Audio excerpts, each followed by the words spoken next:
welcome to a very, very special edition of Sales Talk TV show, the TV show where we talk about all things sales.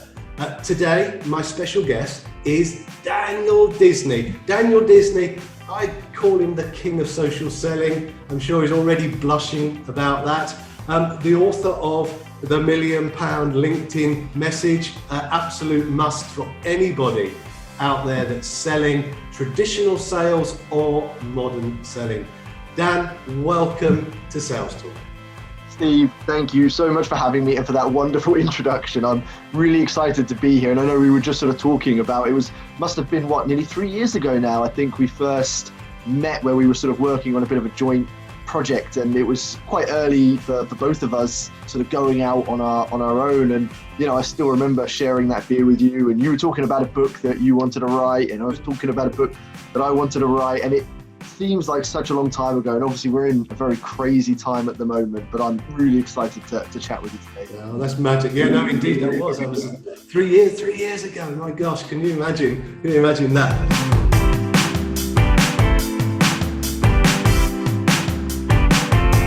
But look, people know you who are watching this in all probability for the great work you do in the daily sales. You've brought a lot of fun and energy to the sales profession through humour with some serious messages. And they'll probably know you through your LinkedIn work, which is, ram-packed with, great practices and good successes. And those things are relatively new in your sales career, you could even say. I mean, because you've been successful in sales way before this stuff, right? So you have a pedigree in sales that doesn't always get brought forward because of where your attention and focus is right now. So I'm interested if we could just share with the audience, some of those, what are the biggest changes that you've seen within your time in the sales profession? Because I'm interested what's changed, but underneath that, what's still the same?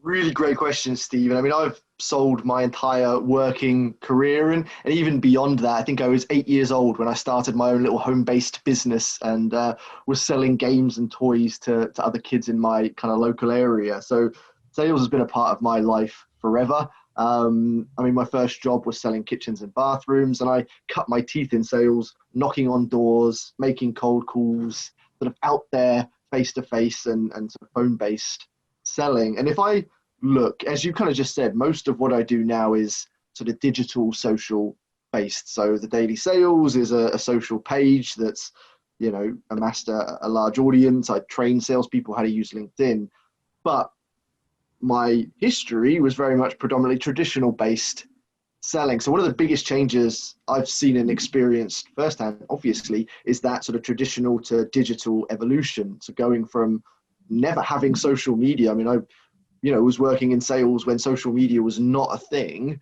to now social media being such a big part of our lives, not just as obviously salespeople, but a big part of our buyers' lives. It is as much a sort of a network as it is a communication tool. So for a lot of people, they're not going to pick up the phone. They're not going to send you a text. They're not going to send you an email. They want to send you a social media message, whether that's LinkedIn, Facebook, Instagram. Some people, that's their choice. So for me, that's been one of the biggest changes, is getting used to and adapting to those methods of communication, because they're very different. You can't write and copy an email and then put it into a LinkedIn message or an Instagram message, because it's not going to work. It's going to look terribly spammy and salesy. And on the flip side, you can't message prospects and customers the same way you would message your friends and family, which is where most people are used to using Facebook Messenger and Instagram and Twitter, etc. So that's been probably one of the biggest changes, adapting to that new digital way of selling, utilizing sort of social based tools. Yeah. But as you kind of alluded to, there's so much that hasn't changed. Sales is still very much about going out there and creating opportunities, listening, building relationships, building trust, earning credibility, identifying problems. None of these things have changed and ever will change. It's more about the landscape, I guess, that's probably changed the most. Yeah, I mean, my background is very traditional in sales, and I attended one of your masterclasses, one of your workshops in London, where you helped me understand part of this evolution to a digital side of things, and I remember leaving the workshop with some very significant things to do, but a confidence that it was additive to the skill set that I had, and not to throw that part of it away, but how I integrate and implement the change. Because a word you use there that I find really relevant, and particularly with the backdrop of COVID, is that adapting piece. And we both train people in different aspects of the sales process, but that adapting to a more modern approach is something that isn't just generational, right? It's a very different piece in here. It is, and it's very difficult as well. Change is difficult, and that's why it doesn't matter what new skill you're learning, whether you're going from traditional selling to digital selling, learning anything new, any new system. Maybe you've got a new CRM, a new sales enablement tool that's been brought into the company. Learning anything new is difficult. Adapting to different circumstances is difficult because it requires you to come out of your comfort zone. We get confident and comfortable in the tools that we master. So when you've made hundreds or thousands of cold calls and you become confident, you're delivering results, there's routine, it becomes part of habit, it becomes easy. If you then have to learn a totally new way, it's like making that first cold call again. It's difficult. You're going to fail. You're going to struggle. You're going to make mistakes, and change in any scenario is challenging. And I think we saw that a lot this year. I know I saw it with some of the people I work with, some of the peers and colleagues that you and I share. Some people panicked, and there was a little bit of sticking heads in the sand and hoping that it's going to pass. Some people didn't want to think that they had to make any changes, and it took a while to kind of adapt, but you did see people adapting quite quickly, and those are the ones that kind of were able to keep their feet and sort of move forward during these times. So you're right, adapting is a big part of sales and business in general. And I think we'll come on to a little bit of that as we go forward, about the panic, that's overly salesy piece that I know is very relevant in our worlds just now, particularly on the LinkedIn platform. So it'd be interesting when we come to that point to get some of your thoughts. One of the other bits that you talk about, what has changed but hasn't changed, is that the buyer has always been central to your ability to successfully sell, right? So we read at times and we hear about all these people talking about the selling side of their role, but recognizing the buyer's part in this is really important. So we start to think about a little bit about the buyer in this space, and the buyer's journey has changed so dramatically. Some of the stats that we get thrown at us: 57% of a buyer's decision is made online before they'll pick up the phone. So does that make me as a seller dependent on digital platforms? And is LinkedIn a silver bullet, Dan?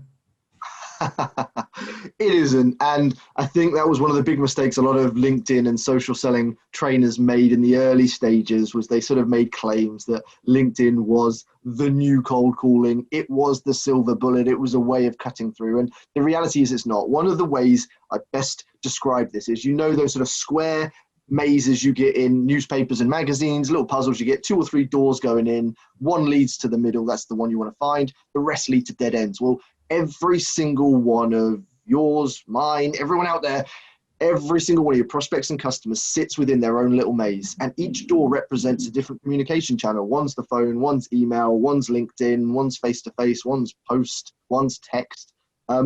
Everyone is different. Like we were just talking about at the start of this conversation, some people just prefer to use social methods. They're not like me. If you were going to try and sell to me, and bearing in mind I've spent most of my career making cold calls, training cold callers and so on, I personally don't like to be cold called myself as a consumer.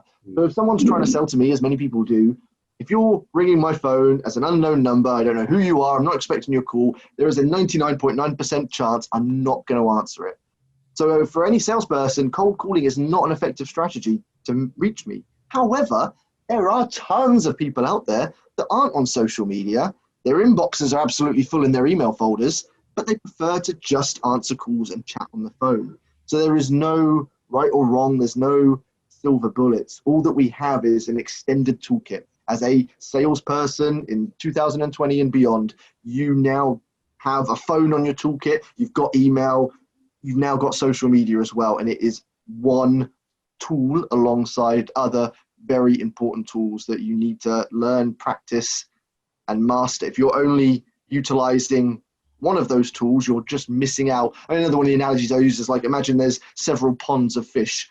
If you were just making cold calls, you're only fishing in one pond. There's all these other ponds full of fish that you could go and catch, but you're not fishing in them because you're not using social media, you're not using email. That's kind of the landscape that kind of exists now. And I love that meme that you have of the maze, because I think that for the visual people, I'm pretty visual, really brings it home to me that there are so many routes to your buyers buying preferences.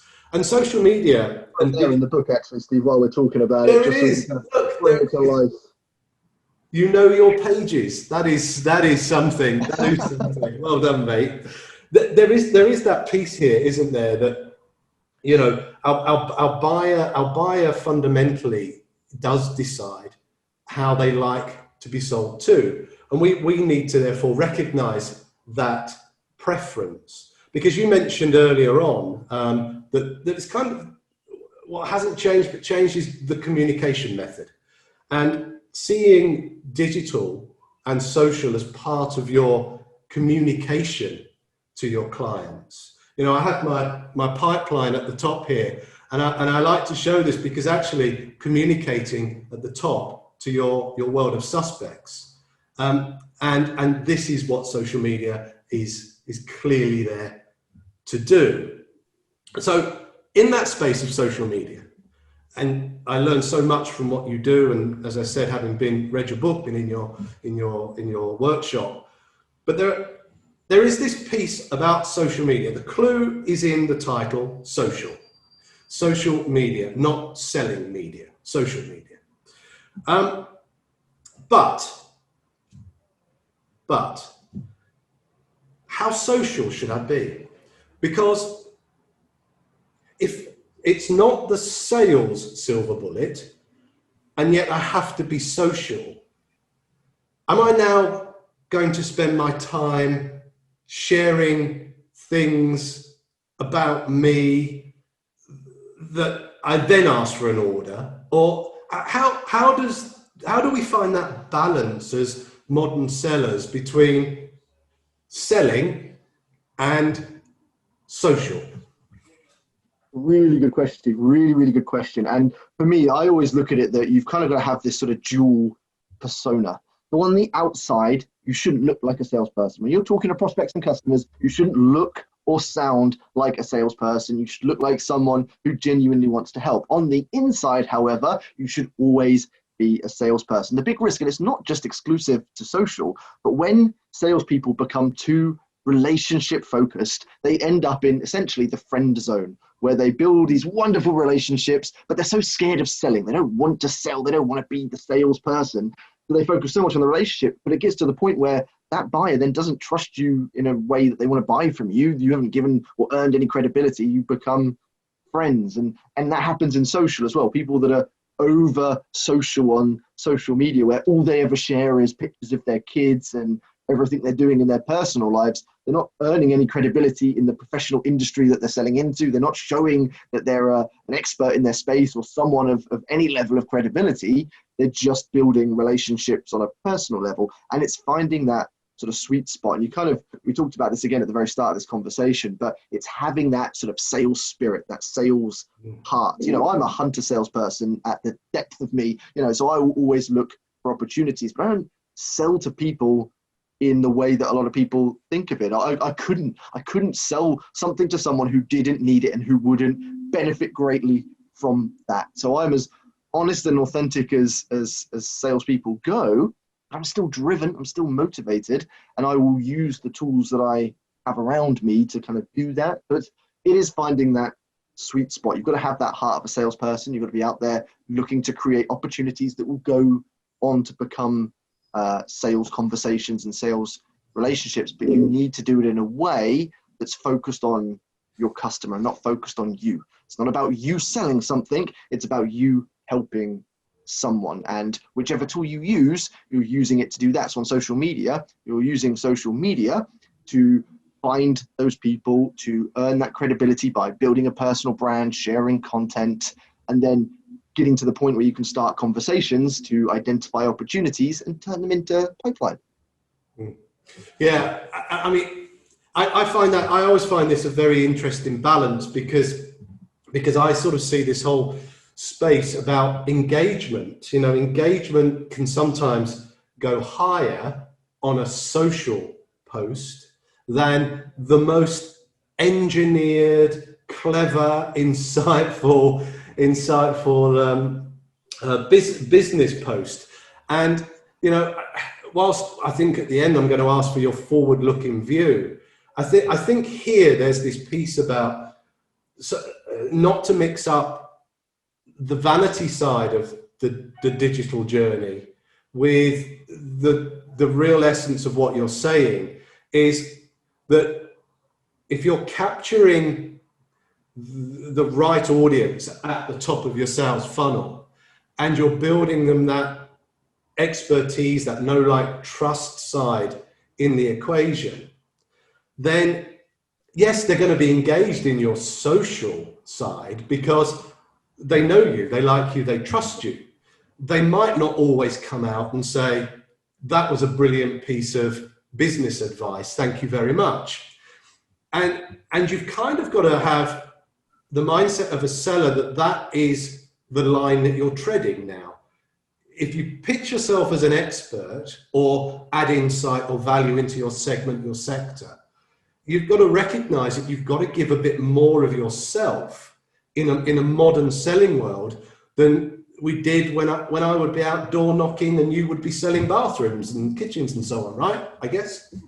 Yeah, well, our customers have more choice now than they've ever had before, and products are so similar. So one of the best ways you can differentiate is yourself, you as an individual. And again, we know people buy from people, so show them you, build a personal relationship, just do it in a professional way. I'll give you a really relevant example. I've just switched accountants. So I've had an accountant for the last few years. As the business grows, now looking for an accountant to help take it those extra steps. And there were two that were really under my consideration. Both of them had really strong social media sort of brands and presences, but one of them, unfortunately, the main focus of their content was just too personal, and actually really kind of worked against them when it came down to the decision, because they actually, when it really sort of crunched down, hadn't proven much of their credibility, didn't really show much of their knowledge. They built this lovely personal brand. They got tons of likes on their posts and everyone liked to comment because it was all controversial and aggressive type stuff. And actually, when it came down to it, it was the other accountant that shared a lot more serious content that actually was really helpful. And, you know, when it came down to it, they were the people that definitely knew what they were doing and would, offer the better service to me as the consumer. So we've got to be very careful when we utilize social media. It's easy to get likes, Steve. I mean, you can game LinkedIn really easily. If you want likes and to grow your audiences, it can be easily done. If you want to generate business, grow a brand, and do something that's sustainable for the long term, that's a bit more trickier. And that's where you need to find that sweet spot of, you do need to show you. Let people get to know you, let them get to build relationships with you, but also show them the value you offer, show them the knowledge you have, the experience you have, the services you offer, but just do it in a way that is valuable to them. Do it in a way that kind of hits in the middle. So you're not advertising your product, you're not advertising your personal life, but you're just showing yourself as someone relevant in that space. Yeah, and this is, I think this is such an important area for the modern seller to grab hold of, because I use a phrase that some might respond to negatively, some might positively, but I say it's never been easier to sell. It's never been easier to sell, but I think it's never been harder to stand out from the crowd. And I think the only way you can stand out from the crowd to the point that I agree with you on, is by, with relevance, sharing who you are to your relevant network. But it leads me to a point that I don't know whether this is post-COVID. This is not post-COVID. Excuse me. Whilst we're still in this COVID environment, but it's not post-COVID. But you must get this infinitum, because I get it a lot. But this awful switch that seems to have been changed by people reaching out to me to connect, but that connection request is no longer in any way benign. It's loaded with a connect with me to make a meeting. Hang on a minute. Or there's something that goes on here about buy my product. I can solve your problems. I'll make you hit your goals. Connect with me. And are we in a moment of significance, do you think, on LinkedIn? Because more and more people are seeing it as the silver bullet. Or do you think this is a consequence of people chasing lost sales because of lost revenue? What's going on here, Dan? You've tapped into my biggest bugbear right now, Steve, and I can't tell you how much this frustrates me, because I get this every day and it baffles me. You know, I wrote the book last year, £1 Million LinkedIn Message, because my inbox was full of these terrible sales pitch, spammy copy and paste messages, and I wanted to try and help salespeople understand how to leverage it. And this year, that's changed. My inbox still gets tons of these messages, but nowhere near as much that are coming into my connection requests. I can't believe it. When you're trying to connect with someone, you have one goal: for them to accept your connection request. Don't try and get a meeting in that. Don't try and sell a product in that. Just get the connection request so that you can then open a conversation. But to pitch in a connection request message blows my mind. And it's I don't know. The logic is baffling. But you're right. LinkedIn has definitely become a lot noisier, not just in connection requests, not just in messages, but in content as well. And it's definitely become very sales focused, and a few reasons for that. Obviously, a lot of the world was in a lockdown and working from home, working remotely. So not as many people were in offices. And actually, it's become a lot more challenging to reach prospects and buyers via the phone, unless you have their mobile number, which a lot of companies and sales teams won't. They'll have office-based numbers. If you're phoning the office, it's going to be a lot more difficult and less likely that you're going to get through to your decision makers. So obviously, salespeople are now starting to adapt and try and find what other tools they can use. Email has become, again, insanely noisy, and so has platforms like LinkedIn. The problem is, I call it autopilot. Salespeople go into this autopilot mode where they're like, okay, here's LinkedIn. What do I do? Oh, I do what I do everywhere else. I'm just going to send loads of pictures and, throw as much at the wall to see what sticks. Doesn't work. And that's a mixture of down to bad training, bad leadership, bad coaching from their leaders that sort of install it. But my passion, as is yours, Steve, is don't try and sell to anyone and everyone, but find the right people to sell to and then sell to them in the right way, have real conversations, give real value. But unfortunately, a lot of companies aren't quite at that stage yet, which is why you and I do what we do to try and help them change. Well, it is. I mean, at times I think these people have had a lobotomy. You sort of sit there and you think, my goodness gracious me, do you really think in any way, shape or form that you are matching my persona to your offer? And I think, to the point, it's never been easier to sell, but it's never been harder to stand out from the crowd. If you've decided that your first approach is to pitch without at least engaging with some content along the way, then I might not view everything that goes on the LinkedIn profile, but I'll recognize where you've got something wrong and it feels very wrong. And I wonder whether it goes on because people are still seeing a relative success, a little bit like the stigma that was associated with cold calling back in the day. The numbers work because the result when you played a numbers game worked. And I don't know whether that means LinkedIn needs to start looking at something in the future to help manage something like this. I think you're right, Steve. There could be, and if there is, it would be a very, very low percentage that might convert. The other scenario that could exist is that it's a KPI that they're hitting. And in a time like this, there are going to be a lot of sales leaders and business owners that are going to say, right, as long as you're making these numbers, then that's fine. Your job's kind of safe. And so they're just sending out these messages. Doesn't matter if they get 0, they're still hitting a KPI. And I imagine a lot of sales targets have either been taken off or dropped significantly. So I think there'll be a lot of salespeople out there where the focus doesn't necessarily, mean it's going to be a sale, but if anything, just that they're doing some form of activity, which, as you and I know, isn't a good idea, but has probably resulted in the increase of communications. I'll give you another example, though, again, of this sort of lazy approach to selling. The amount of people over the last couple of weeks that have tried to sell me LinkedIn services, again, has blown my mind. Now, it's not to say that I might not benefit from them. I'm not going to sit on some sort of high pedestal and say, I know everything about LinkedIn. I do not. But I have one example yesterday. This person was trying to sell me a LinkedIn lead generation service. It's one area that I'm definitely very confident in. Their actual cadence was pretty good. So they'd sent 2 messages, written messages, and then they sent a video. Not many people do that. And actually the video was good. I watched the video and there was nothing wrong with it. The problem is they hadn't actually looked at my profile to see who they were selling to. Nothing in their messaging was focused on me as an individual. They were just clearly sending this out to anyone and everyone. And actually, when you watch the video, there's no mention of me. So it's probably a template that they sort of mass send out. On the basics, there was some really good potential there. The problem was what they hadn't done was spent, 5 seconds looking at my LinkedIn profile to qualify me in or out. And it's little things like that that make a huge difference. And again, may signal more of an activity focused target as opposed to a results focused target.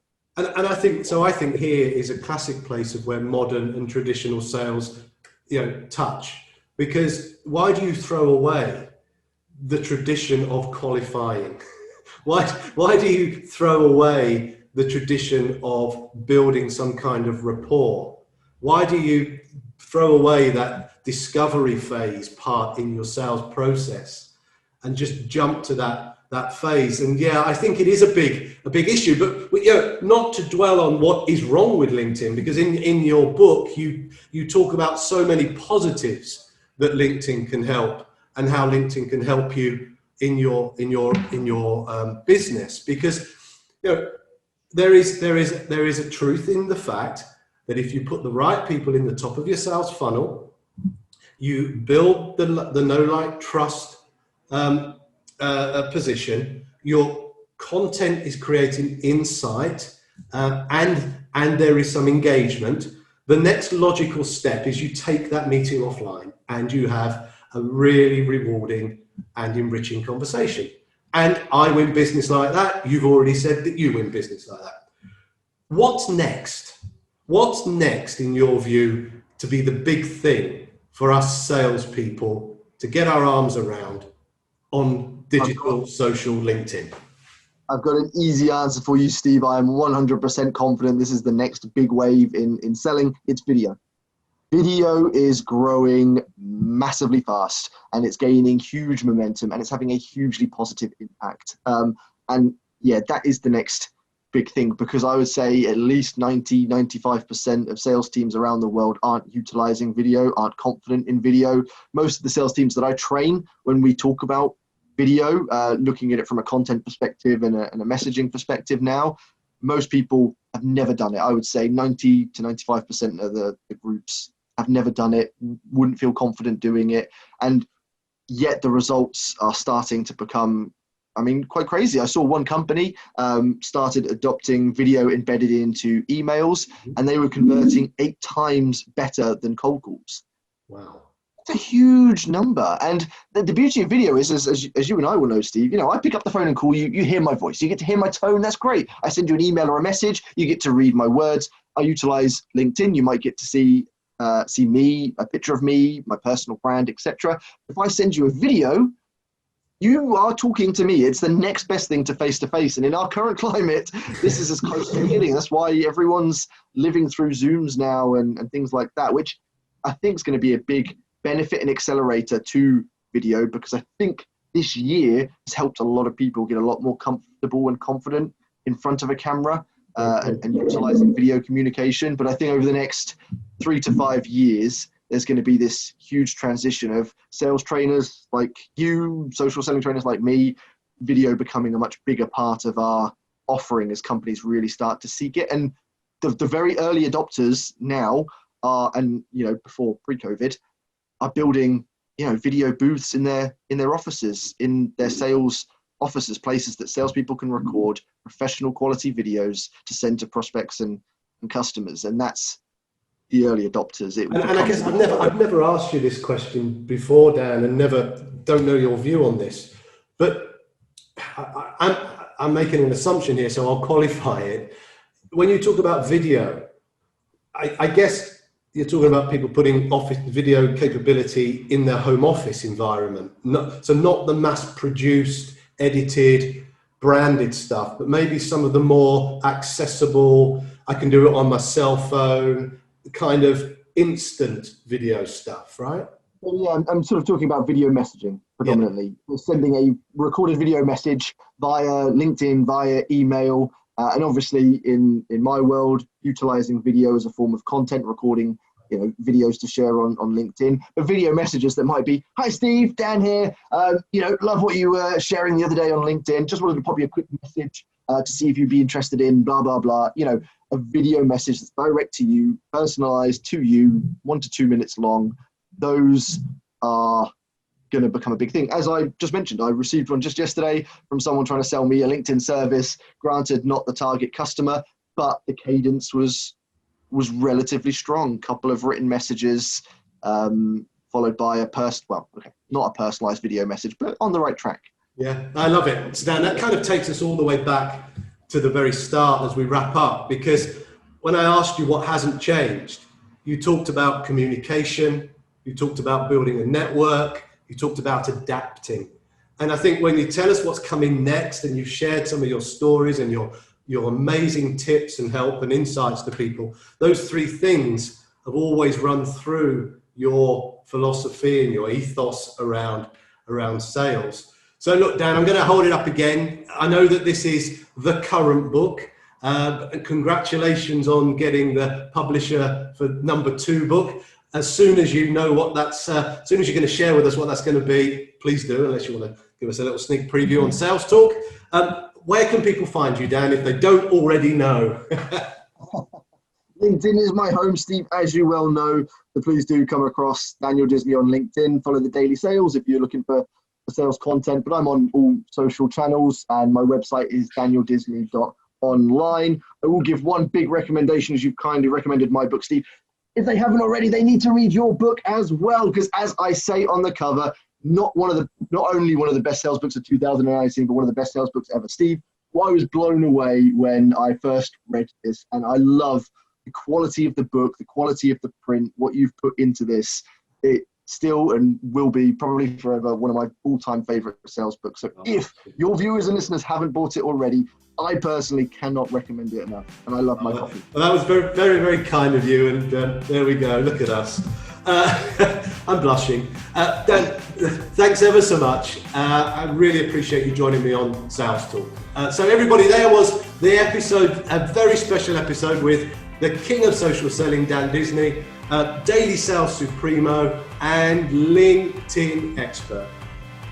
Do subscribe on the YouTube channel just down below by hitting that subscribe button. You can watch more of the Sales Talk episodes, and we'll see you next time. Thanks everybody, and thanks Dan.